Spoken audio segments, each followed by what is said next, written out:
All right, everyone, welcome back into another NFL DFS video. My name is Polzin with 9to5 Sports. Going to be getting into the top plays for the 3-game Saturday slate. Just a reminder, if you guys enjoy the coverage, make sure to give a like and subscribe. That helps me be able to put out more content for you guys. All right, let's get into it. So, going to do what I always do, go position by position, highlight the top picks as they come. So, starting at the quarterback position, Josh Allen going to be the obvious pay-up play if you guys can afford to do it. Now, some people are going to be worried about the weather. I'm not going to worry about that just yet. I'm recording that on Tuesday, or this on Tuesday. So, throughout the week, come Saturday morning, it is a blizzard there. Obviously, we can adjust.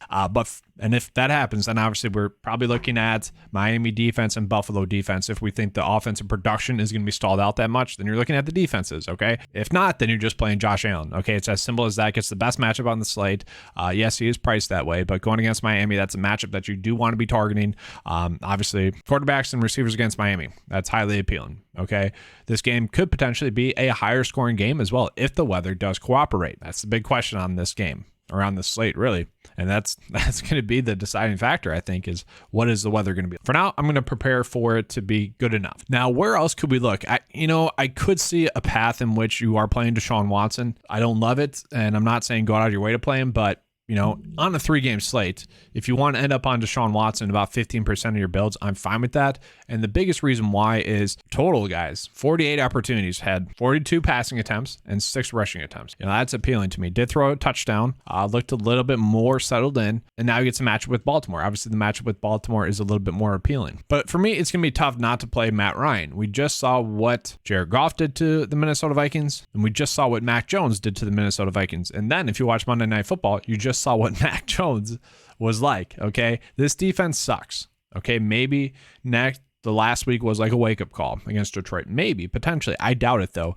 So Matt Ryan, if we can get him throwing the ball 35-plus times, he should be able to take advantage of that, okay? Can Minnesota get pressure on him? Sure, they should be able to get some pressure on him, and obviously that's not going to be great for Matt Ryan, but this was basically his worst game he could have had against Dallas, okay? They're coming in off of a bye week as well. That should be a good thing. Overall, I think Matt Ryan, 15-plus DK points with the upside to go for 20. He has done that a few times this season. He was able to take advantage of some easier matchups. KC, 16 DK points, which at this price point, we would kind of take. Tennessee, 22 DK points. Jacksonville, 30. Obviously, the last time out against Tennessee, not great, but Las Vegas, 22. Like, the upside is going to be there for Matt Ryan. So at that price point, I think he's firmly in play. Now, last week I said Tyler Huntley's like a poor man's version of Lamar Jackson. Anthony Brown is a poor man's version of Tyler Huntley. If he was 4K minimum priced, I would maybe think about it, but to only be $300 more or less expensive than Matt Ryan, it's a tough play. And that's really it. It's kind of as simple as that. So Josh Allen, maybe some Watson, or Matt Ryan. That's kind of what I'm looking at on this slate. Running back wise, let's get into it. Since Deshaun Watson has taken over, it really has not been the Nick Chubb show, which is unfortunate there. He was having a great season. So really not someone we can look at. You guys know my strategy. I love chasing snap counts and, 20 plus opportunities. It's a recipe for success, and that's going to be Jonathan Taylor going against Minnesota. Once again, this is a game in which you can stack, and I'll show you guys that at the end of this video here, but we should be locking in at least 15 DK points or so with the upside to go, really break the slate. It's not a defense that we're worried about. So yes, I do like Jonathan Taylor a decent amount. The question is, can we afford to fit him into our builds? That's the biggest question. Dalvin Cook, it's tough. Dalvin Cook, had a decent game going until his fumble and then just nothing from that point on. Did play almost 90% of the snaps last week, which was a little bit shocking. Now he gets a better matchup against Indy at 6.9. It's going to be tough not to play him, okay? Especially with that being their weakness. Like, you'd think they would try to commit to the run a little bit more. Now, sure, he was very inefficient last week, but at the same time, could he go out and break a big one, have a huge game? I do see that happening. So Dalvin Cook firmly in play, and I'll show you guys once again how to game stack this game, because I do think that's going to be an appealing approach. So Jeff Wilson Jr., if he is going to be ruled out, then I think we are going to be looking at Mostert. Mostert, he would just be the lead back once again, probably playing about 65% of the snaps or so. Once again, kind of predicated on what the weather is going to be like, but also at the same time, if it's poor, the running game, the rushing game kind of will get more rushing attempts. They might not be quality rushing attempts, but at the same time, could Mostert get 15 rushing attempts and maybe a touchdown? even in a bad weather game, yes, that could certainly happen. So I really don't mind him as a play.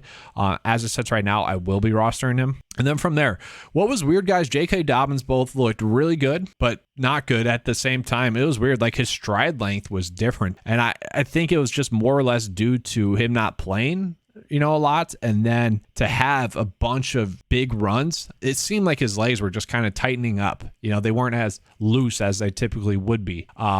So I don't know if that's a good thing or a bad thing. The good thing is that he went off against Pittsburgh, and Pittsburgh, not a matchup that you really would be going out of your way to play running back wise. So it was nice to see that. And now he gets a matchup against Cleveland. That is highly appealing. And obviously, the matchup with Cleveland is great, but also the fact that you played him 47% of the snaps last week, which was the most of any running back. If that number can get up to 65% in this matchup, which obviously one more week healthy, that would be highly appealing to me. So J.K. Dobbins at 5.2, I think he's going to make for a great GPP play given the matchup, but also if he gets more snaps, that could be highly appealing as well. From there, it kind of feels like receiver is kind of easier.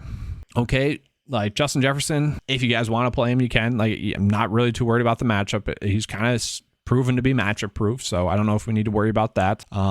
From there, Michael Pittman. I think Michael Pittman is just going to be a starting point for everyone. This is such a cheap price point for him. Obviously, in the matchup against the Minnesota Vikings, a matchup you want to be chasing.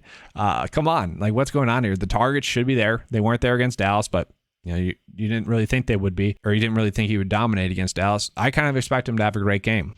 Prior to that game, was getting a bunch of targets, was highly productive, in a great matchup. It's just tough not to play Michael Pittman at 5.8 this week. And then at that same time, like Paris Campbell firmly in play, but at this, I think I would just rather play Alec Pierce, who's $600 cheaper, playing about the same amount of snaps and can easily get around 8 or so targets. We just saw the Detroit Lions kind of receiver 2, receiver 3, and even receiver 4. They all went out and had some good games. So like Alec Pierce could certainly have just as good of a game as Campbell, and that wouldn't be shocking. So at 3.9, I have been ending up on Alec Pierce a little bit more, just given the price point. And then from there, it is kind of a little bit of a guessing game. Like Robinson, I'm fine with. KJ Osborne, I'm fine with. Tua or Tyreek has been the one player I've been wanting to play, but once again, that is kind of weather dependent. Is questionable. I think he's going to play. So if we're not worried about the weather, I think we are playing Tyreek Hill. And then I do want to call out DPJ as well. DPJ last week had 12 targets and really kind of went off. And what's crazy is that Brissett came in for one play, DPJ was wide open for a touchdown, and he missed him. So he could have even had a bigger game. So once again, at his price point, he has already been someone that's on the field a ton. And if those targets are going to be there, if Deshaun Watson's going to be throwing the ball 40 times, then yes, DPJ would make a lot of sense. Obviously, that matchup with Baltimore is something that you like as well. Tight end wise, this is the difficult part for me on this slate, because there is a very logical approach to playing 2 tight ends. Typically, I don't like to do that. You guys have seen my lineup builder videos. I typically go flex and eligible right away. That's one of the first things that I do. That might not be the case this week, because you got TJ Hawkinson, who once again just playing a lot of snaps, gaining a lot of targets, and should be a solid, safe, productive play, like 10 DK points. You should be locking that in against Indy. He's kind of a unique way to stack that game as well. But David Njoku played in like 97% of the snaps last week, which is huge. Obviously, the last 2 games, 7 and 9 targets. That's highly appealing. And he, the first week back, only played minimal snaps. And now we've seen the snap share go about 50% in week 12 to 97% in week 14. That's highly appealing to me. And at 4.2, there's like really no way around not playing David Njoku, especially if you're doing like one lineup, single entry stuff. It's just him. Kyle Granson, definitely someone you could look at as price point starting tight end. Very cheap price point for him as well. So there's a very logical approach to going Hawkinson, Njoku, or even potentially Granson. It just makes sense. So once again, if the weather's poor, then you are playing Miami's defense. It's just kind of how it works out. If it's not, though, I don't know, Baltimore, like it becomes more difficult then. So kind of for a first look build, this is kind of what I'd be looking at as it sits right now. But I do want to show you guys a way to stack that Indy game, because once again, it should be a highly appealing game, and it should be easy to stack. So it really is just as simple as this. I mean, it's kind of tough to beat that, right? Especially on a 3-game slate, especially where one of the games might be a stay away game due to weather. Like this could be an appealing approach to those. And if you did something like this last week, where maybe you did, 3 of the Detroit receivers or 2 Minnesota Vikings receivers, maybe TJ Hawkinson, like it worked out, with the quarterback. So, maybe you pivot to different running backs, but, it is pretty easy to stack that Minnesota Indy game. But that's all I have for you guys for this video. Hopefully you guys enjoyed it. If you did, give it a like and subscribe. That helps me be able to put out more content for you guys. All right, thanks for watching, and as always, let's keep cashing.